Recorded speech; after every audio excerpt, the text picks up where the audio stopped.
Ako si retired Master Sergeant Alejandro Abilis, 713370, Philippine Army. Scout Ranger Class 74-85. Hindi ko makakalimutan yung Marag Valley campaign noong hindi ako nagkakamali, 1990, pataas. Ano yung Marag Valley nung panahon na yun? Gaano kagulo? Ang Marag Valley noon, yan yung pinaka-main headquarters ng Far North Luzon Regional Party Committee na sinasakop nung Apayao, Lower Kalinga. Kasi Apayao, Kalinga ay isang pa lang yan. Isang tapos nung ang hindi ko makakalimutan nung papasok dyan, from battalion headquarters, from headquarters, Charlie Company, maglakad ka papasok ng Marag Valley. Pero anong unit mo that time? Ang unit ko ng 50 IB, 5th ID, Philippine Army. Ang bigyan mo ko ng Master, yung parang picture ng buong Marag Valley. Ang Marag Valley kasi, isang bayan yan na parang palayok ba? Tapos yung sa pinagigitna, may malaking ilog yan. Pababa, papuntang Pamplona, Cagayan. Yun ang source nung galing sa taas. Pero yung terrain niya? Yung terrain dyan, parang ganito ba na masukal siya talaga kasi that time kasi no man's land na siya. Wala nang barangay siya, maraming mga sityos, pero wala na tao. May mga tao pero isang grupo sila. Dinadala ng mga bantay bayan ba? Parang bantay bayan na armado na sila. Bakit siya dineclare na Kasi yun nga, may sarili na silang gobyerno doon, yung under ni Marcelino Gudayan yata yan. noon. Oo. May sarili na silang gobyerno, yung revolutionary government na sila. May mayor na rin. Oo. Para magsipalit sila. So, ibig sabihin para buo sila ng sarili. Mm-hmm.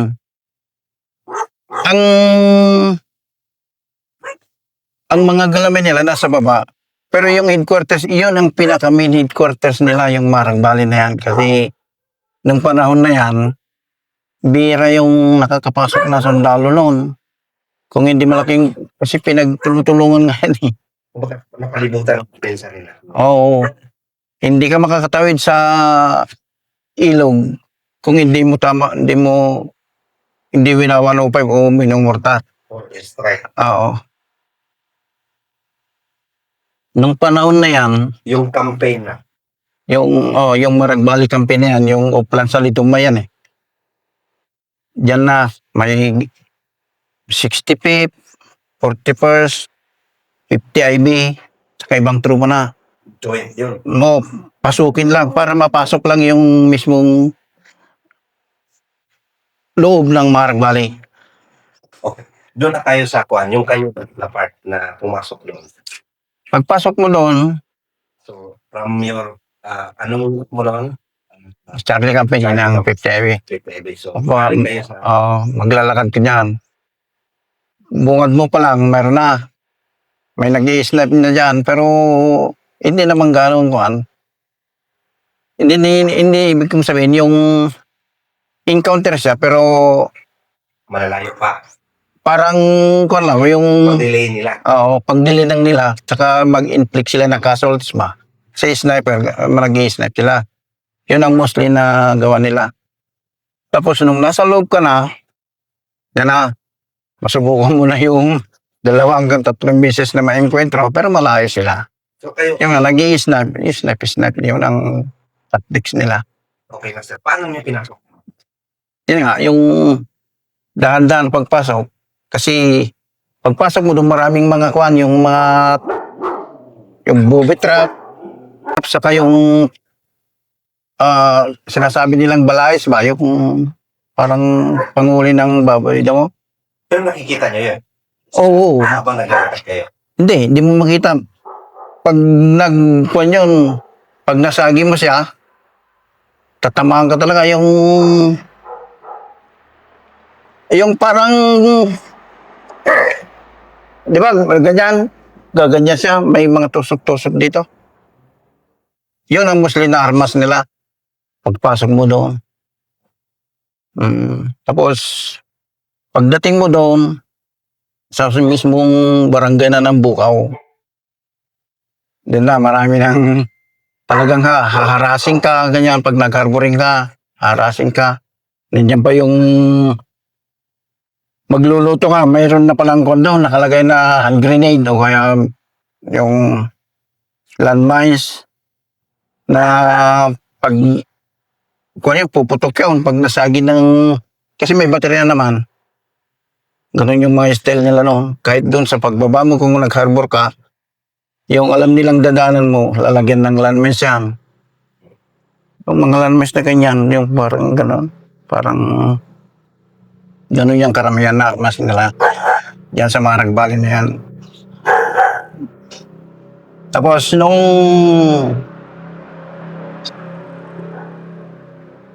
ang isa na hindi ko makakalimutan yung pagka-encuentro namin noon na yung platoon leader namin na si Captain Puertes, tinamaan siya, no, akyatin namin yung Hill Malaki Babi. Malaki Babi kasi ang tawag nila, no, na yun yung sinasabi nilang may kampo sila doon. Pagpasok mo, nung pinasok namin na ganyan, burst na yung parang ambos na ambos mo ka, brrr. Tapos snipe. Tinamaan si Colonel Puentes dito sa may upper, no, upper left side nung kanya.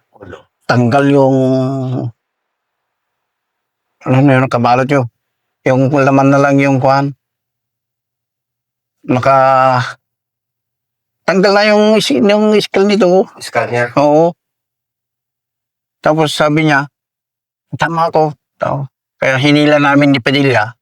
Dinala namin doon sa may parang daanan ng tubig yan, medyo malalim yung. Kaya kumuha ako ako na yung nag-process sa kanya eh. Kumuha ko ng buhok niya, tinapal ko ganyan, tapos binalotan ko siya ng face towel na yung mahaba. Hinila namin siya kasi tinitira siya. Ini-snipe talaga. Bakit ano yung posisyon niyo doon? Ito kasi yung daanan ng laging truck yan. High ground dito. Tapos doon sa unahan, mas high ground kasi packet na pag ganun eh. May maliit na kubo-kubo doon. Doon pala nakapisto yung kwan. Yung ibang tropa nila. Kalapan. Oo. Iba pa yun sa bandang taas. Mayroon pa dito sa bandang kanan na kasi yung daan, pakyat na pakaliwa, pataas. Kaya doon sila nagpwesto. Kami naman na pakyat, doon kami nagali. Doon siya tinamaan. Unang putok, tama sa kanya. Hindi pa. What pa? Mga brub. Tapos inisnap siya. May retulong pa yan pa, palitan ng Oo, palitan ng putok. Doon siya tinamaan nung pangalawang kon na. Kasi nung pagdapa niya, inisnap siya eh. Gumagano'n nga nung bala doon sa tabi niya eh. Tapos sabi niya, root, sabi niya. Yun, nag-advance kami. Pero hinila namin siya, dinala namin doon sa may sifting area na siya. Kasama ni Captain Hipto noon kasi sabi niya, advance kayo kasi birthday ko. Sabi niya, hindi ko Captain Hipto yung isang team leader, isang platoon leader. Kasi nag-march na kami. Oh. Yun na, nirasap na doon sa taas. Wala na. Tapos, bumaba na yung tropa dahil yung may wounded na kami. Hindi na pwedeng. Oo, taka madilim na. Magdidilim-dilim na. So, hindi pa rin yung nakakyat yung ano. Hindi. Binumbubun, no, tinira-tira na lang ng 105. Pero yung ibang trupa naman, ibang unit, busy din sa kabila. Oo, doon sa baba, na-encounter din sila. Kasi tatlo, yung Alpha Bravo at saka Charlie, kami si Charlie, kami yung unang akyat sana dito, doon din sila sa kabila. Kaya lang, hindi, nawundidan. Doon pa lang sa pakyat, talagang mayroon na. Tsaka ganitong konon, muulan, yung maabon-abon ba? Parang makulimlim na po. Mahirap makita yung sa malayuan. Yun lang isang di ko makakalimutan dyan sa Maragbala na yan. Hindi niya talaga yung time, yung attempt na yun na sir. Talagang mas Yung time na yun, hindi inaakyat talaga kasi zero visibility yung yung area. Tsaka masukal talaga yun. Karamihan kasi dyan sa area na yan, laging truck kasi yun, mga daanan yun. Papunta ron sa taas. Kaya yun, mahirapan ka. Kung nasa baba ka talaga, pag akyat mo kung nandun yung kalaban, may mapipid doon talaga. so, marami talaga kaswerte sa Bali. Oo, marami. Maraming nag-awol, maraming na-discharge, maraming nag-transfer. Kasi kami doon sa Charlie Company, 28 na lang kami naiwan sa isang kumpanya. 28 piraso. Oo. Nag-awol na yun ba? Dahil sa panay operation, sa Marag noon. Hindi naman kami makatras kasi kami ang mga team leader, yung mga class 74, yung mga team leader. Kami mga team leader.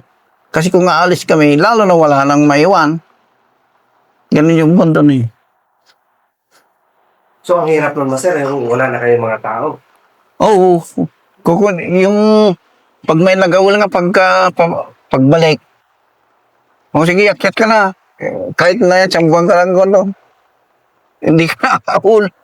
Babalikin ka na lang sa taas. Diyan pa may nalanmines na chopper. Ano? Ganito. Nung may wounded, pipikapin siya yung wounded. Pagbaba ng chopper, sabay boom naman yung landmines. Ngayon, yung propeller ng chopper, halimbawa ito no, tanggal dito, tanggalan ng ganyan, lumipad kagad papunta ng bayan, hindi na pick up yung wounded. Ayun, namatay na ubusan nito. Kauna-unahang chopper na lang. Oo. Pagbaba niya, pipick upin nga, kakarga yung wounded. So, sabay, na yung landmine. Tinamaan nga yung propeller niya. Natanggalan nga na ganyan, no? Tapos lipad siya papunta ng bayan ng Luna. Anong nangyari doon sa wounded? Patay. Namatay kasi naubusan ng dugo. Hindi mo na maalala yun. Sino? After mga 2 years hanggang 3 years, binumbubumba yan, no? Maraming pundi, yung mga wounded na hindi natin alam kung ano. Tapos nung mag-clearing na yan, pero bago yan, si General Enrile ang noon ng DND ata, no? Saka si General Jumedyo Villanueva, sa yung division commander noon, pumupunta sila doon. Kasi lahat kasi ng mahuling noon, mga sibilyan, sinasabihan ni Captain Osi, punta mo yung mga relatives mo para bababa sila. Ayun, yung unang pinakawalan, walang bumalik. Tapos nung may nahuli na naman, ganun na naman ang ginawa. Puntahan mo yung mga relatives mo para bababa sila. Ayun, bumaba nga sila. Mahigit 1,000 na tao ang bumaba. Pumunta sila doon sa mismong barangay ng Bukaw sa Marag Valley. Kaya nandyan na yung mga LGU, taga-DND, taga-division, mga DSWD, lahat na ng agency para tulungan lang yung mga sibilyan. Tapos yung iba, ganun na naman. Ano yung mga sibilyan na yun na ifit sa Maragpal? Oo. Sila mismo. Gobyerno. Sila na yung parang mga tao na nila. Kasi ang na-brainwash sa kanila, pag nahuli ka ng sundalo, papatayin ka. Ang nabilin mo sa kanila. Ngayon, pag may nahuli ng sundalo, pinapakawalan ni Captain Ose no, late Captain Ose. Tapos, ayun, pag nagbabala, ang dami nila. Ano yun? Parang nagiging usapan ng gobyerno sa pistos or Hindi, para lang bababa sila, para maranasan nila yung buhay na talagang malaya sila. Ganon. Tapos ang ginawa naman ng LGU ng Luna, nagpatayo sila ng mga kubo-kubo para mayroon silang tiraan. Tsaka naglagay sila ng generator ba? Para lang yung mga tao, mabigyan sila ng parang magandang buhay. Ka naman. Ngayon, nung nandyan na sila lahat, ang LGU ng Luna, Payaw, kung sino yung taga doon sa barangay na yun, yung mga sitios ba, bumalik na sila. Tapos maglinis sila ng, kasi malaking lupain din yan. Ang daming palayan. Pwede ka magtanim kahit ano, ang ganda doon. Tapos nung kanya-kanyang bumalik na sila doon sa kanilang mga sitios, doon na. Kasi lahat ng mga kalabaw kasi na nahuli,